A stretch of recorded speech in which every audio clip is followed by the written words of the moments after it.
پھر اللہ رب العزت نے ہم سب کو انسان بنایا، یعنی اپنی تمام مخلوقات میں ہمیں جو ہے عقل مند مخلوق بنایا، یعنی ناطق بنایا، عقل مند بنایا۔ فلسفہ کے اندر دو شبد استعمال کیے جاتے ہیں، ایک ہوتا ہے حیوان ناطق اور ایک ہوتا ہے حیوان غیر ناطق۔ حیوان غیر ناطق جیسے کہ تمام جانور، گائے، بیل، بھینس، بکرا، بکری، وہ تمام چیزیں غیر ناطق ہیں، کیونکہ اس کے اندر عقل نہیں ہوتی ہے، شعور و سمجھ نہیں ہوتا ہے۔ لیکن انسان جو ہے یہ ناطق ہے، کیونکہ اس کے اندر سمجھنے کی، سوچنے کی اللہ تبارک و تعالیٰ نے فہم کی گنجائش اس کے اندر داخل کی ہے، یعنی عقل دیا ہے۔ یہی عقل جو ہے تمام مخلوقات سے اس کو ممتاز بناتا ہے، الگ کرتا ہے۔ حالانکہ اللہ کی مخلوق میں سب برابر ہیں، لیکن انسان کو ممتاز بنایا اور باقی تمام مخلوق کو اس انسان کا خادم بنا دیا۔ یہ اللہ کا احسان ہے کہ اللہ نے اپنی مخلوق میں ہمیں سب سے اعلیٰ درجہ عطا فرمایا، اعلیٰ مقام عطا فرمایا۔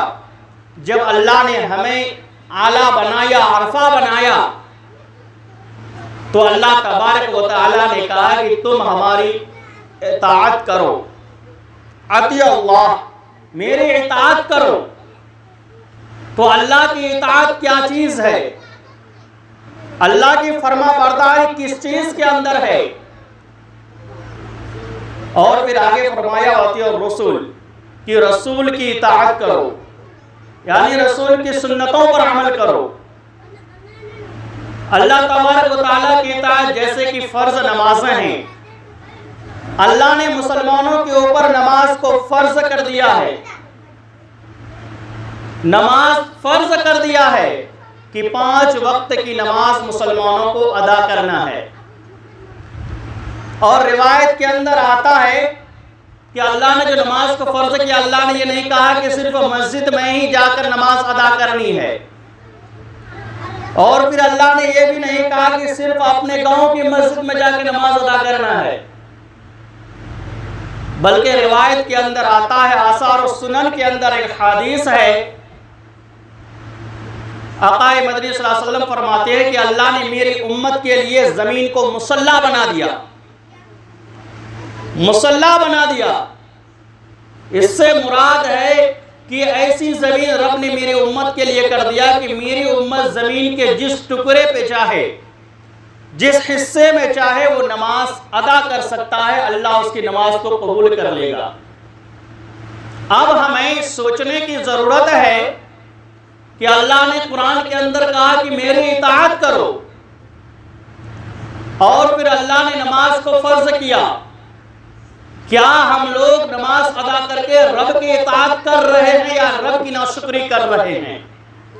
اب ہمیں اس چیز کو سمجھنے کی ضرورت ہے۔ پھر اسی طریقے سے اللہ نے زکوٰۃ کو فرض کر دیا۔ اگر ہم زکوٰۃ ادا کر رہے ہیں تو رب کی اطاعت کر رہے ہیں، رب کی فرما برداری کر رہے ہیں۔ اگر ہم ادا نہیں کر رہے ہیں تو رب کی ناشکری کر رہے ہیں، رب کی اطاعت نہیں کر رہے ہیں۔ اسی طریقے سے حج ہے، حج بھی اگر ہم ادا کر رہے ہیں تو رب کی اطاعت کر رہے ہیں۔ رب نے روزے 30 دن کے روزے کو فرض کیا، 1 مہینے کو روزے کو فرض کر دیا۔ اگر ہم نے اس کی اطاعت کی، روزے رکھے، تو رب کی اطاعت ہوئی، فرما برداری ہوئی۔ اگر ہم نے روزے کو نہیں رکھا تو رب کی ناشکری ہوگی، رب کی نافرمانی ہم کر دیے، یعنی قرآن کی آیات کا ہم نے نافرمانی کر دی، جس کو اللہ نے حکم کیا اطیعوا اللہ، کی اللہ کی اطاعت کرو۔ اللہ تبارک و تعالی نے انسانوں کے اوپر بہت سارے احکامات نازل کیے، اور مسلمان ہونے کے لیے سب سے پہلی چیز جو ہے کلمہ کا پڑھنا ہے۔ اور ہم سب جانتے ہیں کہ اسلام کی بنیاد 5 چیزوں پر ہے۔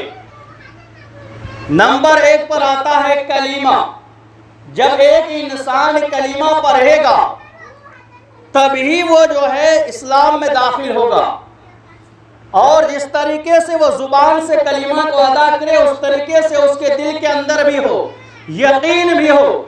صرف زبان سے کلمہ پڑھ لینے سے کوئی مسلمان نہیں ہو سکتا، یعنی جو ظاہر ہو وہی باطن کے اندر بھی ہو تو وہ مسلمان کہلائے گا، اور جب مسلمان ہوگا تو اور جو ہے 4 احکام اس کے اوپر واجب فرض ہو جائیں گے، یعنی نماز فرض ہو جائے گی، روزہ فرض ہو جائے گا، اگر وہ صاحب نصاب ہے تو زکوٰۃ فرض ہو جائے گا، حج فرض ہو جائے گا۔ اب وہ مسلمان ہوا، اب ان تمام اوامر پر وہ عمل کر رہا ہے تو سمجھیے کہ وہ اللہ کی اطاعت کر رہا ہے، اللہ کا شکر گزار بندہ ہے، وہ اللہ کی مطیع بندہ ہے، اللہ کی حکم پر اپنے آپ کو گامزن کرنے والا بندہ ہے۔ اسی طریقے سے قرآن نے کہا رسول کی اطاعت کرو۔ اب ہمیں رسول کی اطاعت کیسے کرنی ہے؟ یعنی رسول کی اطاعت ہمیں جو نبی پاک علیہ السلام کی جو احادیث ہیں، ارشادات ہیں، سنتیں ہیں، اسے ہمیں مضبوطی کے ساتھ پکڑنا ہے تو یہ نبی کی اطاعت ہوگی۔ فرائض کو پکڑیں گے تو اللہ کی اطاعت ہوگی، سنن کو پکڑیں گے تو نبی کی اطاعت ہوگی۔ آپ مثال کے طور پر سمجھیں، غسل کے اندر 3 فرائض ہے، 3 چیزیں فرض ہیں، اگر ان میں سے اگر کوئی انسان کوئی ایک چیز کو چھوڑ دے تو غسل نہیں ہوگی، اس کے بعد جب غسل نہیں تو نماز نہیں۔ اسی طریقے سے وضو کے فرائض میں کسی ایک کو چھوڑ دے تو وضو نہیں، وضو کے فرائض میں سے چھوڑ دے تو وضو نہیں، جب وضو نہیں تو نماز نہیں۔ غسل بھی صحیح ہے، وضو بھی صحیح ہے، اور پھر نماز پڑھنے کے لیے کھڑا ہوا تو نماز کے فرائض میں سے جو نماز کے 5 فرائض ہیں، اور اردو کی کتابوں میں 7 گنوایا گیا ہے، تو جو فرائض ہیں 7، ان فرائض میں سے کسی ایک کو اگر چھوڑ دے، چاہے جان بوجھ کر چھوڑے یا انجانے میں چھوڑ دے، تو انسان کی نماز قابل قبول نہیں، نماز ہی نہیں ہوتی سرے سے۔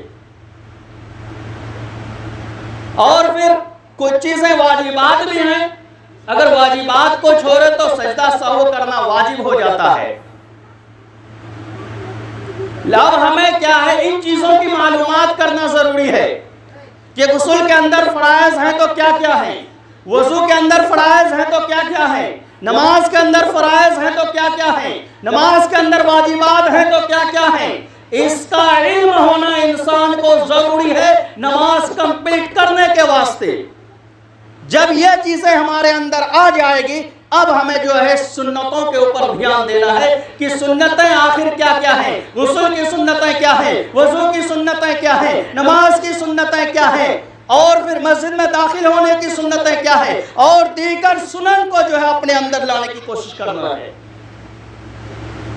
روایت کے اندر آتا ہے، بخاری شریف کی حدیث ہے، اللہ کے نبی صلی اللہ علیہ وسلم ارشاد فرماتے ہیں کہ جو بھی انسان، جو بھی بشر، جو بھی مسلمان میری امت میں سے اذان کی آواز کو غور سے سنتا ہے، اذان کی آواز سننے کے بعد جب اذان کمپلیٹ ہو جاتی ہے، مؤذن کا اذان مکمل ہو جاتا ہے، اس کے بعد وہ انسان اگر اس دعا کو پڑھتا ہے، اللہم رب ہذہ الدعوۃ التامہ والصلاة القائمہ آتی محمدا الوسیلہ والفضیلہ وبعثہ مقاما محمودا الذی وعدتہ۔ اللہ کے نبی صلی اللہ علیہ وسلم فرماتے ہیں کہ میرے لیے قیامت کے دن اس کا شفاعت حلال ہو گیا۔ نبی فرماتے ہیں کہ جو بھی آدمی نماز کے بعد اذان کے بعد اذان کی بعد کی دعا کا پابندی کرے گا، بخاری شریف کی حدیث ہے، اللہ کے نبی فرماتے ہیں کہ اذان کے بعد جو دعا کا پابندی کرے گا، جو اذان کی بعد کی دعا ہے، میں اس کے قیامت کے دن اس کا جو سفارشی بنوں گا، سفارشی بنوں گا۔ اب ہمیں یہاں پر سوچنا ہے، کیا ہم وہ مسلمان ہیں کہ جو اذان کے بعد دعا پڑھتے ہیں؟ کیا ہمارے اندر وہ گن ہے؟ کیا ہمیں اذان کی بعد کی دعائیں معلوم ہے؟ نہیں ہے۔ اگر پوچھا جائے پورے گاؤں کے اندر، امید ہے کہ 2-4 آدمی کے علاوہ کسی کو بھی اذان کے بعد کی دعا نہیں معلوم ہوگا۔ کیوں معلوم نہیں ہے؟ ہم مسلمان ہیں، نبی کے اطاعت کرنے والا ہے، اللہ کو ماننے والا ہے، تو ہمارے لیے ضروری ہے کہ نبی کا جو طریقہ ہے اس کو اپنی زندگی میں لائیں۔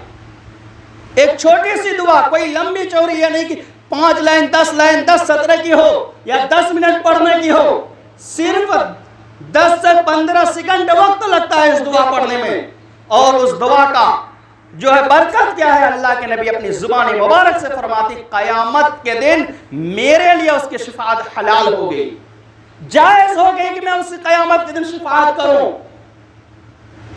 اسی طریقے سے ہم مسجد کے اندر آتے ہیں، ابھی بہت سارے لوگ آئے ہیں، بہت سارے لوگ آنے والے ہیں۔ اب ہمیں جو مسجد میں آنا ہے، مسجد میں آنے کی مختلف سنتیں ہیں۔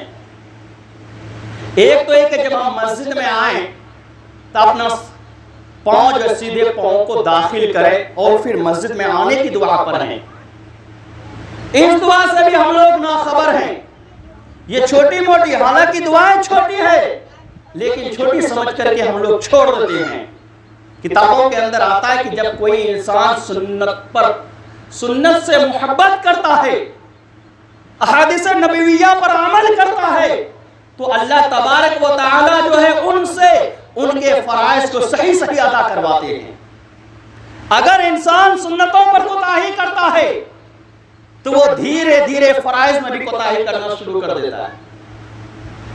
یہ تجربہ ہے، میں خود اس کے اوپر تجربہ کیا ہوں، اور بہت سارے علماء کو بھی میں نے دیکھا ہے کہ اگر وہ سنت کا پابندی کیا ہے تو فرائض بھی اس سے ادا ہو پائے ہیں، اگر سنتوں کو چھوڑ دیا ہے تو اس سے فرائض بھی ادا نہیں ہو پاتے ہیں۔ اسی طریقے سے کھانے کے وقت جب ہم لوگ کھانا کھانے کے لیے بیٹھتے ہیں، دعوتیں ہوتی ہیں، روایت کے اندر آتا ہے کہ ایک مسلمان کا دوسرے مسلمان کے اوپر 5 حقوق ہیں۔ 5 حقوق ہیں ایک مسلمان کا دوسرے مسلمان کے اوپر۔ اس میں سے یہ ہے کہ جب وہ بیمار ہو جائے تو اس کی تیمارداری کرے، اس کے خیریت پوچھے۔ ایک یہ ہے کہ اگر وہ کوئی مصیبت میں آئے تو مصیبت کے وقت اس کا ساتھ دے، اس کی مصیبت کو اپنا مصیبت سمجھے۔ اور ایک یہ ہے کہ جب اس کو چھینک آئے تو اس کے جواب میں یرحمک اللہ کہے، یعنی جس مسلمان کو چھینک آئے دوسرا مسلمان سن رہا ہے، چھینکنے والا جہاں پر الحمدللہ کہے گا تو سننے والے کے لیے حدیث کے اندر آیا ہے، آقا مدنی صلی اللہ علیہ وسلم فرماتے ہیں کہ اس مسلمانوں کے حقوق میں سے ہے کہ جب کسی مسلم کو چھینکتے ہوئے چھینکنے کی آواز سنے تو مسلمان کو دوسرے مسلمان کو ضروری ہے کہ وہ اس بھائی کے چھینک کی جواب میں یرحمک اللہ کہے۔ اور پھر چوتھا یہ ہے کہ جب کسی مسلمان کا انتقال ہو جائے، اس کو خبر ملے، گاؤں کا ہو، پڑوس کا ہو یا دوسری جگہ کا ہو، خاص طور سے یہ حدیث جو ہے پڑوسیوں کے بارے میں، گاؤں کے بارے میں ہے کہ اگر انتقال ہو جائے، اب جو ہے پڑوسی کی جو ضرورت ہے یہاں پر یہ ہے کہ وہ اس کو نہلانے کا انتظام کرے، کفن پہنانے کا انتظام کرے، کاندھا دے، اس کے جنازے میں شریک ہو، اس کے قبر کو گرہے پہ ان کو چھوڑ دے۔ لیکن آج ہمارا حالات کیا ہے؟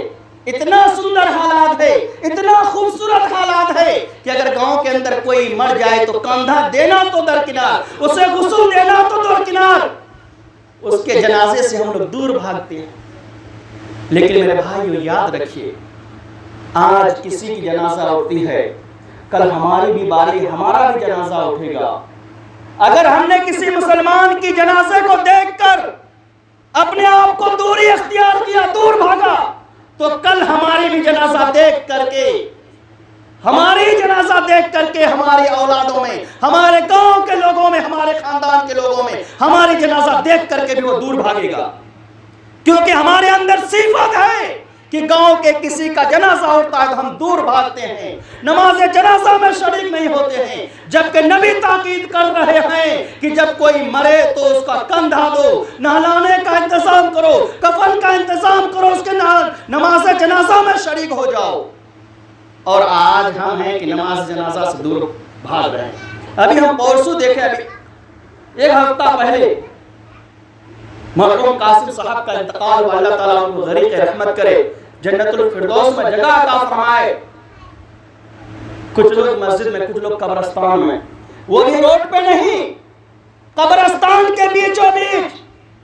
میں نے ایک دو نہیں، کم سے کم 40-50 نوجوان کھڑے ہو کر کے، ادھر مسجد میں نماز ہو رہی ہے، ادھر دنیا کی باتیں لگائے ہوا ہے، دوسروں کی غیبت کر رہا ہے۔ کیا یہی اسلام سکھاتا ہے؟ کیا یہی نبی کا طریقہ ہے؟ ہمارے نبی فرماتے ہیں کہ جب تم دنیا میں زیادہ گھس جاؤ تو ایک مرتبہ قبرستان کا چکر لگایا کرو۔ بڑے بڑے اولیاء کا قول ہے کہ جب تمہارے اندر گھمنڈ آ جائے، تکبر آ جائے، جب روئے زمین پر تم اکڑ کر چلنے لگو، جب روئے زمین پر تم غرور کرنے لگو، تو ایک مرتبہ تم قبرستان کا چکر لگا لو، قبرستان جا کر کے دیکھ لو تو تمہیں اپنی حقیقت کا پتہ چل جائے گا۔ لیکن آج ہمارے معاشرے میں، ہمارے سوسائٹی کے اندر ہم نوجوانوں کا حال یہ ہو چکا ہے کہ ہم قبرستان سے گزریں، بازار سے گزریں، گلیوں سے گزریں، ہمارے اوپر کسی قسم کا فرق نہیں پڑتا ہے۔ جس طریقے سے ہوٹل میں بیٹھ کر کے دنیا کی باتیں کرتے ہیں، اسی طریقے سے قبرستان پہ جب آتے ہیں تو دنیا کی باتیں کرتے ہیں۔ ہمارا سنت طریقہ کیا ہے؟ آقا فرماتے ہیں کہ جب قبرستان پہ آؤ، ترمذی شریف جلد ثانی کی حدیث ہے کہ جب تم قبرستان پہ فرسٹ قدم رکھو تو تمہاری زبان پر سلام ہو، تمہاری زبان پر جو لفظ نکلے وہ نکلے السلام علیکم یا اہل القبور یغفر اللہ لنا ولکم نحن سلفنا ونحن بالاثر۔ اور ایک روایت کے اندر اگر کسی انسان کو یہ بھی نہیں معلوم ہو تو کم سے کم جو عام حالتوں میں سلام کرتے ہیں تو وہ سلام بھی کرے گا تو اس کے لیے صحیح ہو جائے گا، اگر اس کو معلوم نہ ہو، یاد نہ ہو۔ لیکن آج ہم لوگوں کا حال کیا ہے ہم سب جانتے ہیں۔ مولوی صاحب بارہا بیان کرتے ہیں، سمجھاتے کوشش کرتے ہیں، لیکن پہلے تو ہم لوگ عمل کی نیت سے سنتے نہیں ہیں۔ جب انسان کسی چیز کو عمل کی نیت سے سنتا ہے تو اللہ تبارک و تعالیٰ بھی اسے عمل کی توفیق عطا فرماتے ہیں۔ اگر عمل کی نیت سے نہ سنیں تو اللہ بھی اسے عمل کی توفیق نہیں دے گا۔ اور اس کے بعد میں پانچویں جو چیز تھی اس میں تھا کہ جب وہ دعوت دے تو اس دعوت کو قبول کرے۔ مسلمان کا حقوق ہے، 5 حقوق ہیں۔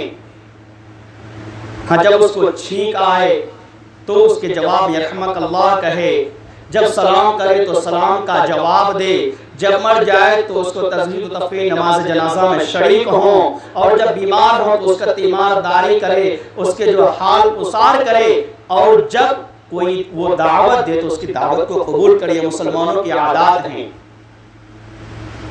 اور لاسٹ میں ایک بات یہ عرض کر دوں، کیونکہ سنت کی بات چل رہی ہے، آج ہمارے ہاں دعوتیں ہوتی ہیں، گھر میں بھی کھانا کھاتے ہیں، تو ہمارے یہاں رواج چل گئی ہے کہ کھانا کھانے کو تو جو انسان ہاتھ ہوتے اتنا دھوتے ہیں، صرف یہ جو آدھی انگلی ہوتی ہے ایسے پانی لیے یوں کریے بس کھانا کھانے کے لیے بیٹھ جاتے ہیں۔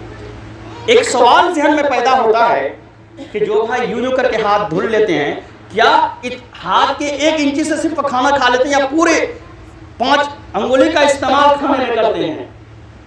کوئی بھی انسان ایسا نہیں ہو سکتا ہے کہ اگر ہاتھ کے 2 انچی دھوئے اور وہ 2 انچ سے کھانا کھا لے، یہ ناممکن چیز ہے۔